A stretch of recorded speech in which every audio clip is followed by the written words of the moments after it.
السلام عليكم ورحمة الله وبركاته. الحمد لله رب العالمين والصلاة والسلام على رسول الله وعلى آله وصحبه أجمعين وبعد. Donc on va essayer de traduire, Inch'Allah. On ne pourra pas tout dire ce que le Cheikh a dit, mais Inch'Allah on va essayer de voir ce qui a été dit. Donc il est arrivé au chapitre de l'Adhan.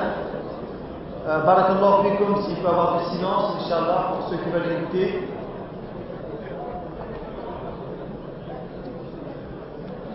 Apparemment, ils s'en fichent. Agile. Barakallahu fikum, les frères, si vous pouvez vous taire, Inch'Allah, pour qu'on puisse faire la traduction. Jazakumullahu khairan. Donc, il a entamé le chapitre de l'Adhan, l'appel à la prière. Il a dit que c'était une sunna mu'akkada, c'est-à-dire c'est une recommandation fortement demandée. Et pour l'imam Ahmed, c'est une obligation pour une partie de la communauté. Si quelqu'un a fait l'adhan, ce n'est plus obligatoire pour les autres. L'adhan est un emblème parmi les emblèmes de l'islam. Et de ce fait, le prophète alayhi salatu wassalam prenait le adhan pour juger un endroit ou un lieu, si c'était un endroit musulman ou pas. Il attendait pour voir est-ce que l'adhan était accompli dedans ou pas.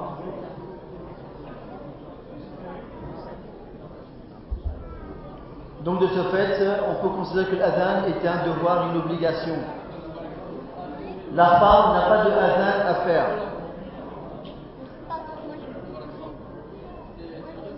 Et l'adhan n'est demandé que pour les 5 prières obligatoires. Toutes les autres prières, il n'y a pas d'adhan dedans.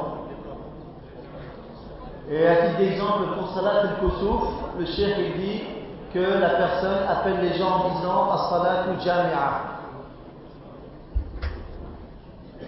Il est bien de faire l'adhan même quand on a raté la prière ou lorsque l'heure de la prière est sortie. Avant de faire la prière, même si son heure est sortie, il est recommandé de faire l'adhan. Puis il a parlé des formules. Il dit à la formule, on dit Allahu Akbar 4 fois, puis Shahada 2 fois, jusqu'à la fin de l'adhan. Et il y a la formule, on dit 2 fois Allahu Akbar au début, et puis jusqu'à la fin du adhan. Et il y a aussi la formule, on dit 4 fois Allahu Akbar, et on dit 4 fois Shahada. Ça aussi c'est une formule dans l'adhan. Il y a aussi la parole dans l'adhan de dire As-salatu khayrun min an-nawm. La prière est meilleure que le sommeil. Et le cheikh dit qu'il faut la dire 2 fois et qu'elle est légiférée pour le adhan de al-fajr as-sadiq, le véritable fajr, c'est-à-dire le deuxième adhan du fajr, le véritable fajr. Et il dit que le fait de dire hayya ala khayr al-amal, que ce n'est pas légiféré et n'a pas de source dans la religion. Celui qui peut faire l'adhan, il faut qu'il soit musulman, qu'il soit doté de raison, bien sûr qu'il soit de sexe masculin, et il dit ce n'est pas une condition qu'il ait atteint l'âge de la puberté. S'il a atteint l'âge de la distinction, ça suffit. Et aussi il est demandé pour le muazzin, celui qui fait l'adhan, d'être une personne de droiture, qu'il ait une belle voix, qu'il connaît les règles et les horaires de la prière, et il est bien pour lui d'être en état d'ablution. Si il interrompt son adhan par quelques propos, pas beaucoup, il pourra continuer son adhan juste après. S'il y a eu beaucoup de paroles, alors il devra recommencer l'adhan. De même que c'est la même personne qui fait un seul adhan complet. C'est-à-dire que ce n'est pas accepté que quelqu'un commence le adhan et un autre vient le terminer.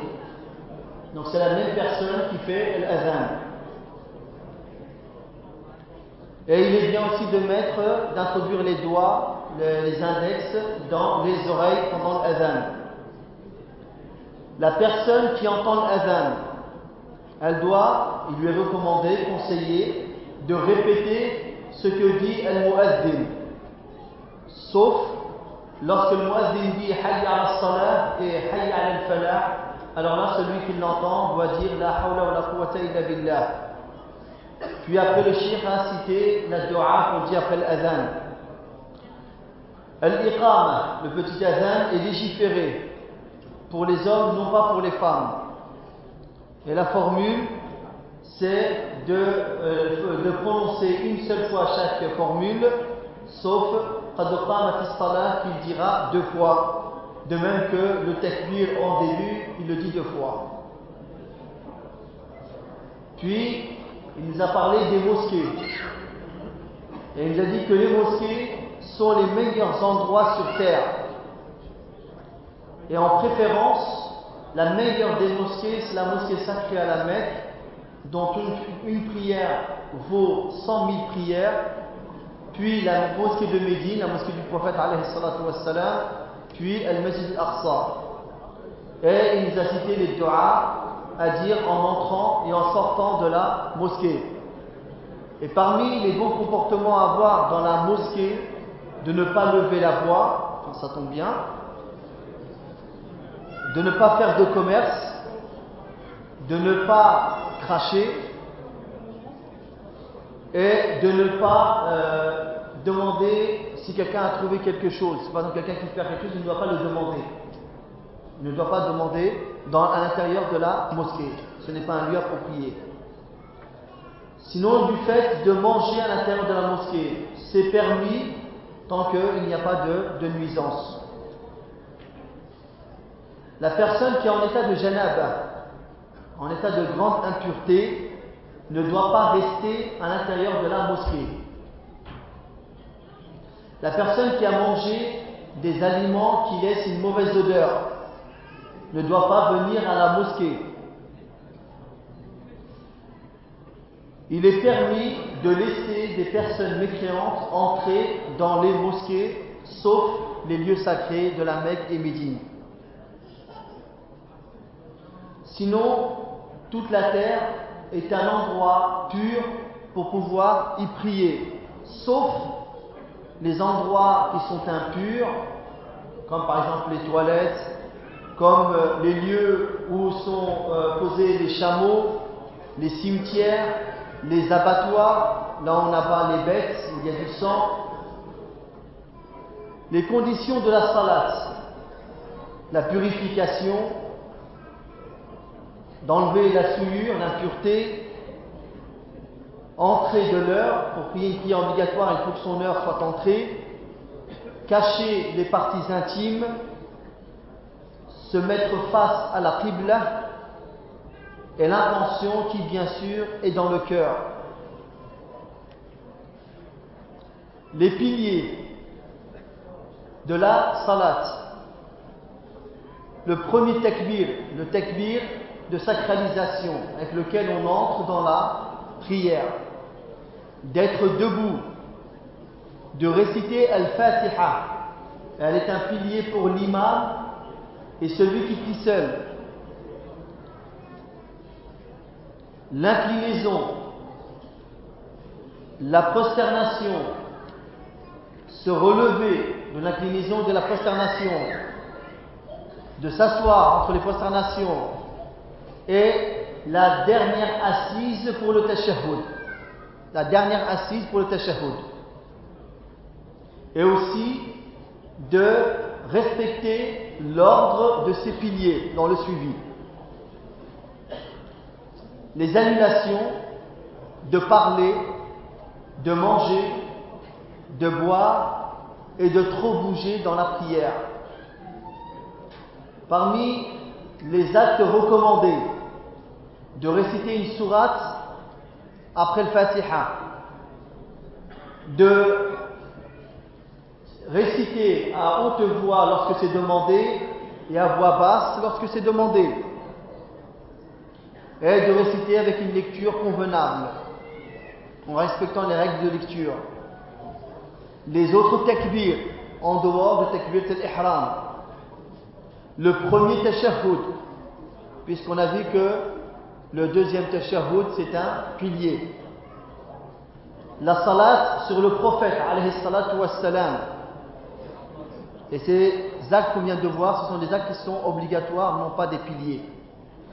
Il est recommandé aussi de mettre un obstacle devant soi pour la prière, qu'on appelle la sutra. De prier au début de l'heure. De placer la main droite sur la main gauche pendant la lecture. De dire Amin. De dire A'udhu billahi minash shaitanir rajim, bismillahir rahmanir rahim, al-isti'adha wal basmala, avant la récitation. De même qu'avant cela, Dua al-istiftah, le dua qu'on dit en début de prière. Al-Qunut, là, cette dua qui est demandée à un certain moment, il dit que ce n'est pas authentique de faire le Qunut tout le temps dans la prière de Al-Fajr.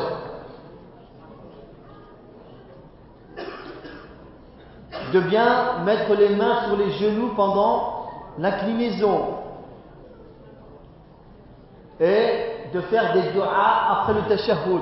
Quand on a terminé le tashahhud final, avant le salam, il est bien de faire des du'as. Et dans la prosternation. Le takbir pour le changement de mouvement, pendant le mouvement. Il dit que la personne doit formuler le takbir de sorte qu'il commence au moment où il commence le mouvement et qu'il se termine au moment où il atteint l'autre position. Donc pendant tout ce mouvement-là, il fera le takbir. L'annulation de la prière, s'il manque un des piliers, ou autre annulation, comme si la personne par exemple n'a plus les ablutions ou autre annulation. Un acte wajib, on a vu tout à l'heure, s'il est délaissé volontairement par la personne, alors sa prière est annulée. Si il a été oublié, alors il fera sujoud de sahou, les prosternations pour corriger cet oubli.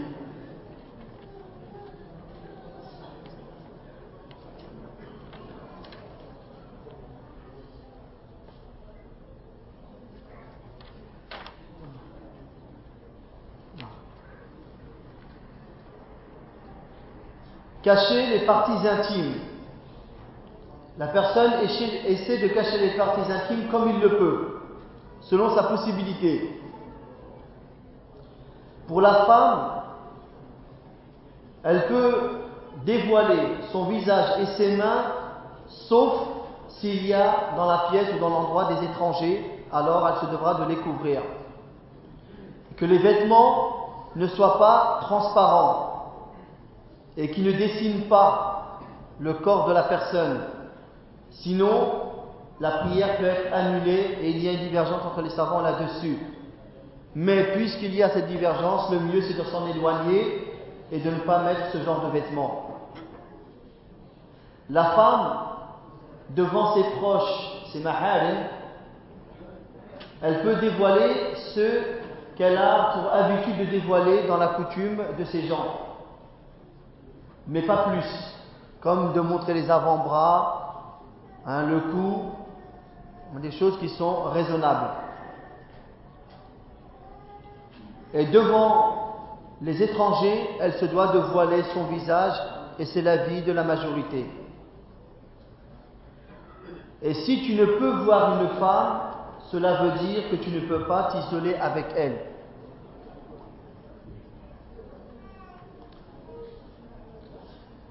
Il faut faire face à la qibla pour la prière.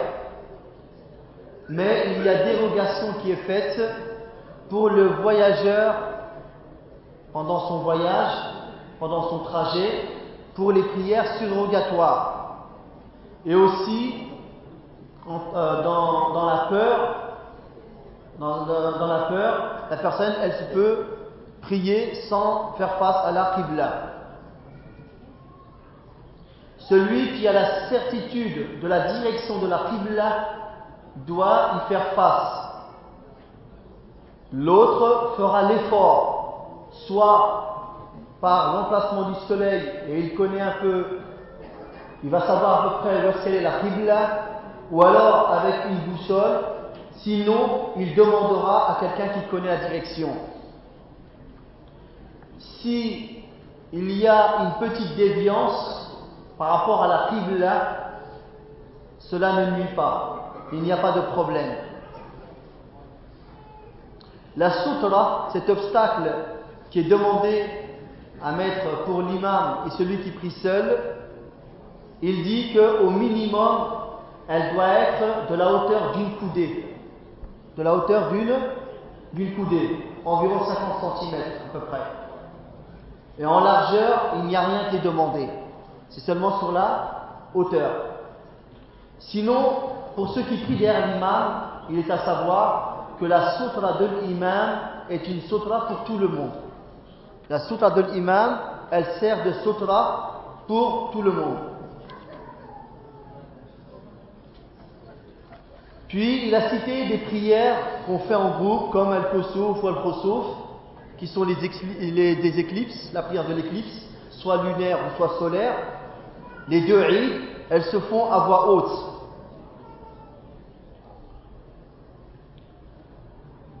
Al-Qunut, pour les prières obligatoires, il se fait, c'est ce qu'on appelle le Qunut al-Nazila. C'est lorsqu'il y a un besoin de faire des du'as pour les musulmans ou contre des ennemis, et ainsi de suite. Et c'est quelque chose de recommandé, et il est demandé de lever les mains là-dedans. Pendant l'inclinaison, il est demandé que le dos soit bien droit et stable, à la même hauteur que la tête. Et on se doit de se prosterner sur 7 membres. La tête qui comporte le front et le nez, les 2 mains, les 2 genoux et le bout des 2 pieds, c'est-à-dire les orteils. Je le calcule, ça fait 7. 2, 4, 6 et la tête ça fait 7. Il est bien pendant la prière de ne pas se couvrir le visage ni les mains. Et maintenant, si jamais on a le front qui est pris par le turban ou un vêtement ou les mains, la prière elle est bonne, ce n'est pas une condition de les avoir découverts. Il est bien de faire des du'as pendant la prosternation. L'assise entre les 2 soujouds.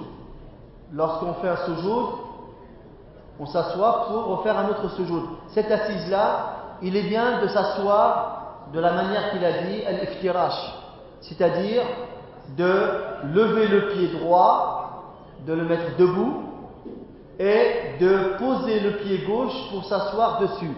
C'est ce qu'on appelle l'assise, al-iftirash. Et pendant cette assise, les mains doivent être posées sur les cuisses et non pas sur les genoux. Donc, la prière qui comporte 2 tashahhud. Pour le premier tashahhud, on fera comme assise al-iftirash. On pose ses fesses sur le pied gauche, en ayant le pied droit debout. Et pour le deuxième tashahhud, on fera at-tawarruk, c'est-à-dire de passer le pied droit sous le tibia, le pied gauche sous le tibia droit, de sorte que la fesse gauche, elle touche le sol. Ça, c'est ce qu'on appelle at-tawarruk. Et c'est ce qui est demandé pendant le dernier tashahhud, le deuxième tashahhud. Puis le cheikh a parlé de la manière de faire le tashahhud, comment fermer la main, comment bouger le doigt, et il a parlé des formules de tashahhud. Puis il a parlé de salat al-ibrahimiyya, salat sur le prophète sallallahu alayhi wa sallam, et qu'elle est demandée à la fin de la prière, et que c'est une obligation, et qu'il est bien de faire des du'as après. Puis il a parlé des salutations, le salam, pour finir la prière, et qui se fait une fois à droite et une fois à gauche. Puis il y a le dhikr, le rappel à faire après la prière. Puis le cheikh a parlé de salat al-jama'a, la salat en groupe. Il dit que pour l'imam Malik, c'est une sunna mu'akkada, fortement recommandée, et pour d'autres c'est une obligation. Puis il nous a parlé des bienfaits et des sagesses pour lesquelles ont été légiférées la prière obligatoire, la prière en jama'a. Puis il a ramené beaucoup d'exemples de personnes.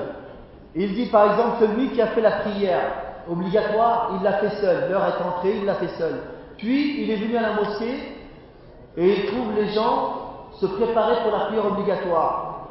Eh bien il se devra de refaire la prière avec le groupe et ce sera pour lui une nafila. Ce sera pour lui une nafila, mais il doit la faire avec eux. Quand l'iqama est faite, quand il y a l'iqama, on n'a plus à faire de nafila. Car lorsqu'il y a l'iqama, ce qui est demandé, c'est la prière obligatoire.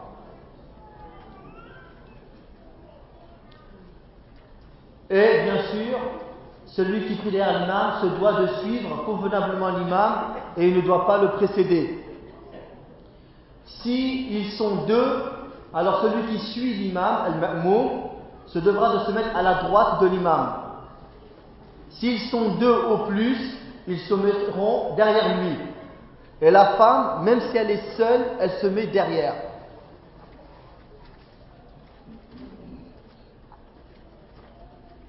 Si une personne arrive après le deuxième recours, après le recours de la deuxième raka'a de Jumu'ah, il a raté la prière de Jumu'ah, et même s'il est venu avant que l'imam fasse le salam, il se devra de faire la prière de Dhuhr. Ça veut dire qu'après que l'imam est salam et fait les salutations, il se relève et il fait 4 raka'a. Pourquoi? Parce qu'il n'a pas rattrapé une seule raka'a de Jumu'ah. Si la personne doute dans sa prière, il prendra en compte le minimum. S'il doute entre 2 et 3, eh bien il considérera qu'il a fait 2. Si la personne elle a un dhann raji', c'est plus le doute, il a une pensée positive, comme quoi il pense plus avoir fait 3. Parce que le doute, la personne ne sait pas.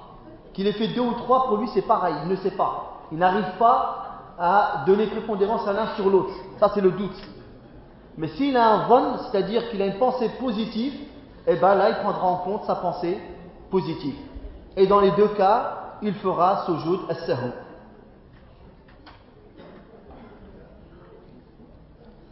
Et le sujoud as-sahou est une obligation. Et la personne qui fait sujoud as-sahou n'aura pas à recommencer le tashahhud, puisqu'il l'a déjà fait. Il a déjà fait le tashahhud, il n'a pas besoin de le recommencer. Juste après ce jour de sahou, il fait le salam directement. Si celui qui prie derrière un imam, il lui arrive des problèmes dans sa prière, qui normalement lui aurait demandé de faire ce jour de sahou, s'il était seul, du fait qu'il est derrière un imam, il n'en tient pas compte des problèmes qu'il a dans sa prière. Les rajouts, les manquements qu'il a dans sa prière, qui lui aurait demandé de faire ce jour de sahou, il n'en tient pas compte, car lui, il suit l'imam. Mais si l'imam, il a un problème dans sa prière, eh bien, il fera ce jour de sahou avec l'imam, parce qu'il suit l'imam jusqu'au bout.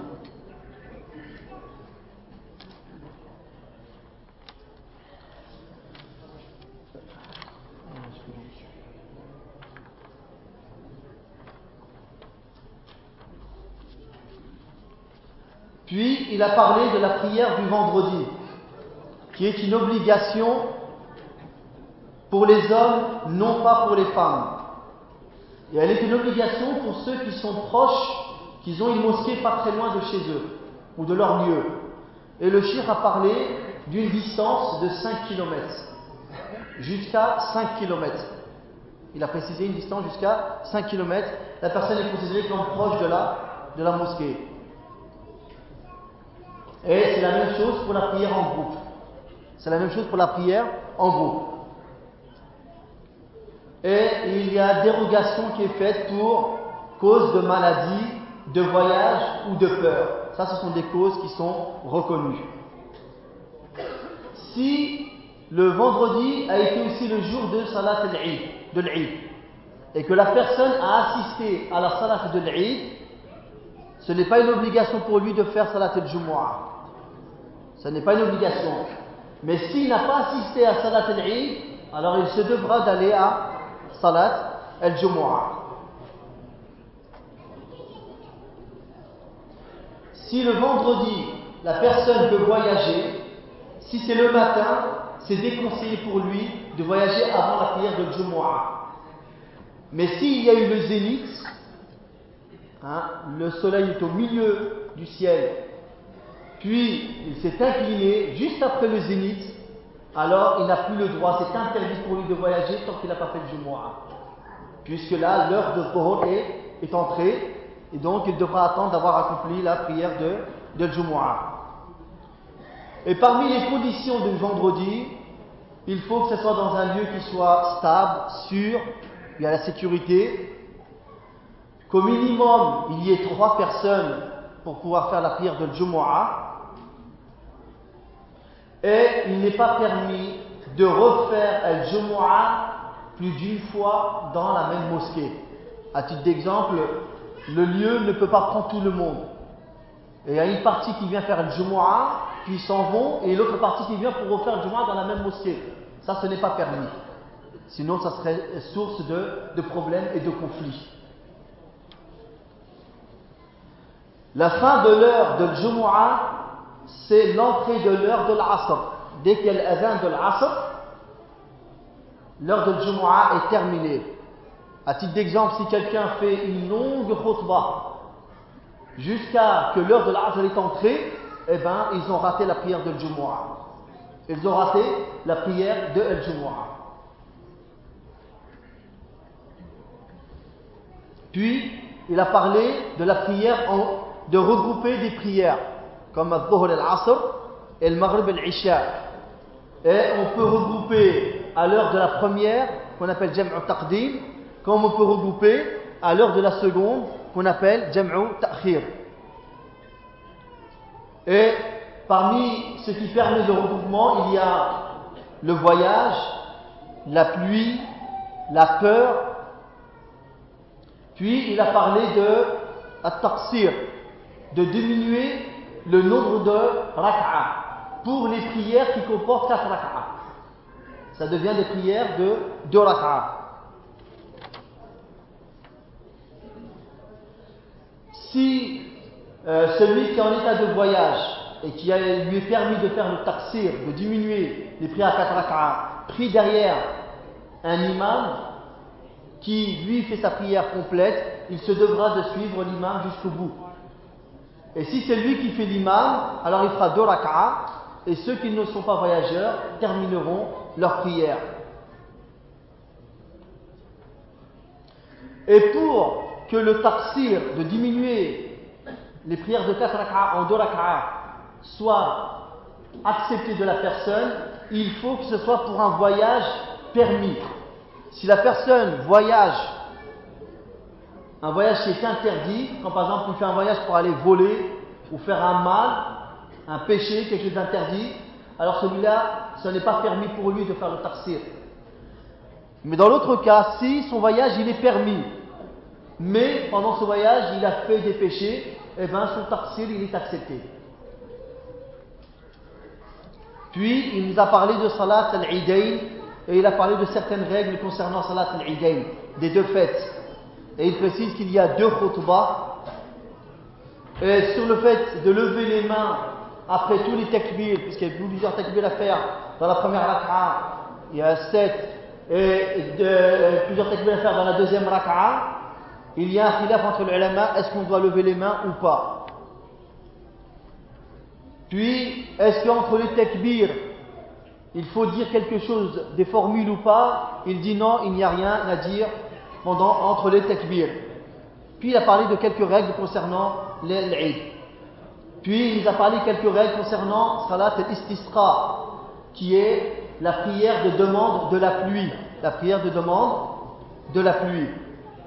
Et il a dit que pour la personne, il est demandé de retourner son vêtement, c'est-à-dire que le côté droit, on le met sur le côté gauche, on inverse, c'est pour celui qui a une veste ou qui a une cape. Celui qui n'en a pas, ça ne lui est pas demandé. Et ceci est réservé aux hommes, non pas aux femmes. Puis il a parlé de la prière de l'Khusuf ou al-Khusuf, c'est-à-dire l'éclipse solaire et lunaire. Et il dit que c'est fard kifaya, c'est une obligation pour une partie de la communauté. Et elle se doit d'être faite en jama'a, en groupe. Puis il a parlé de la prière de l'witr. Et il a précisé que le minimum de l'witr, c'est une seule rak'a. Et qu'elle commence après l'isha jusqu'à l'heure de al-fajr.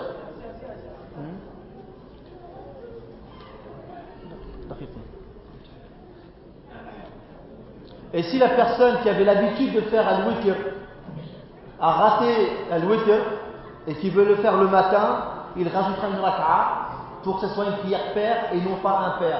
Car impair, c'était que pour pendant la nuit. Puis il nous a parlé de plusieurs différentes sortes de prières nafila. Puis il nous a parlé de la prosternation de la lecture du Coran, qui sont au nombre de 15, que c'est recommandé et qu'il n'y a pas de condition comme pour la prière et qu'il faut dire Allahu Akbar, le takbir, avant et après ce sujoud. Wa sallallahu wa sallam wa baraka ala nabina Muhammad wa ala alihi wa sahbihi ajma'in wa akhiru da'wana anil hamdulillahi rabbil alamin.